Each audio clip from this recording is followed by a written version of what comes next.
and I don't like fake Negroes. Anybody heard of Adolf Hitler and he's talking about Aryan supermen? They weren't blonde-haired, blue eyes. They looked just like Kamala Harris. She is a Hindu Tamil Brahmin, aka Indo-Aryan, and they look just like her. Her own father calls her a liar and a fraud.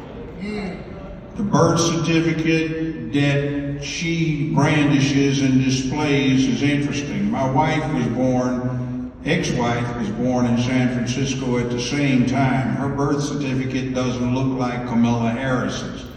But I did get 2 replacement birth certificates or copies thereof for 2 women I worked for who were born 17 and 18 years later, and the form that they had looked just like the one that Kamala Harris presented. On her birth certificate it says race, color, or ethnicity of the mother. It's listing Caucasian. For the father, it's blank, and then it says nationality, Jamaican. The father says his ancestors are either Tamil Brahmin Hindus, or they are whites who are descendants of plantation owners. He does not know where she gets the black in there, except people associate Jamaica with being black. Now, I've been to Jamaica 35, 40 times, including on multiple occasions as guest of the government, and they have Hindus, Muslims, Sikhs, they have Asians, they have Africans, they have everybody, because there was once the British Empire. So you can be a white boy and be a Jamaican citizen. You can be a Caucasian, and that's what she is. So she's fronted off trying to be black. I don't like that.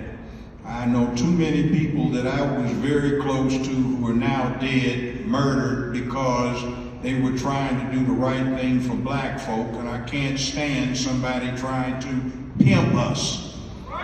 Now, with that said, you can vote for who the devil you want to. I would suggest that we stop being loyal to a political party and become independents and get what we get, because there's nobody in this damn country loyal to a political party but black folk.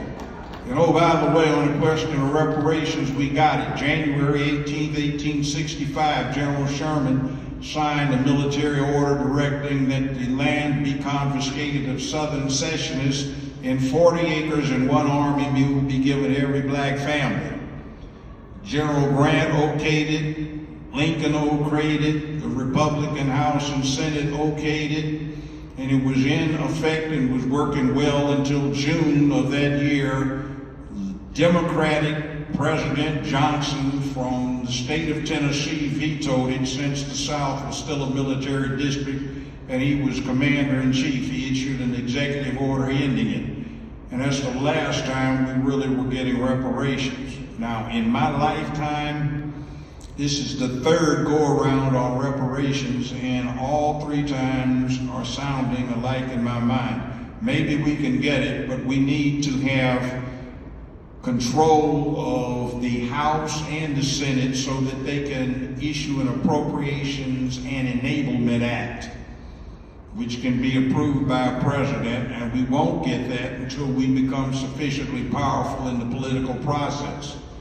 There is a political tactic that I studied in political science 50-some years ago.